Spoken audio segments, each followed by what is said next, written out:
একাগ্রচিত্তে মহান রবের কাছে সমর্পণ, সিজদায় অবনত মাথা, প্রত্যাশা কোরবানি কবুল করুন প্রভু। ঈদুল আজহার জামাতে লাখো মুসল্লির আরজি।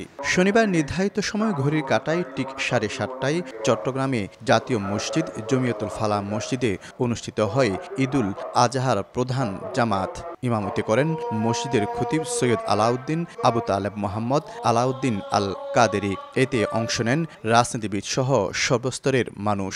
কোরবানির যে মূল উদ্দেশ্য আত্মত্যাগ, এই ত্যাগটা আজকে আমাদের কোরবানির পশু, যে কোরবানি দিয়ে আমাদের মনের পশুত্বকে বিসর্জন দিয়ে আমরা সাধারণ মানুষের মাঝে আমরা যাতে বিলীন হয়ে যেতে পারি। নির্বাচনে দেশের জনগণ বিএনপি ছাড়া আর কাউকে পছন্দ করবে না, বিএনপিকে ভোট দেবে, আবার ক্ষমতায় বসবে, আবার বিএনপি এদেশে নতুন যাত্রা শুরু করবে।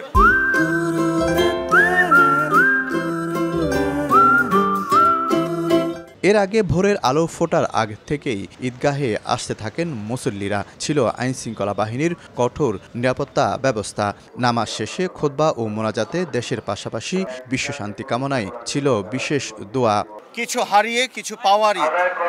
আমরা কতটুকু হারাতে প্রস্তুত, আমরা কতটুকু ত্যাগ করতে প্রস্তুত, এই প্রশ্নটি আসলে প্রথমে রাজনীতিবিদদের করা দরকার নিজেদেরকে। বাংলাদেশের শান্তি প্রতিষ্ঠিত হোক, বাংলাদেশের স্বাধীনতা রক্ষা হোক, এটাই প্রত্যাশা। পরে 8:30টায় একই মাঠে দ্বিতীয় জামাত অনুষ্ঠিত হয়। এছাড়া নগরীর 41টি ওয়ার্ডেই ঈদগাহে ছিল মুসল্লিদের ঢল। শফিকুল আলম, সময় সংবাদ, চট্টগ্রাম।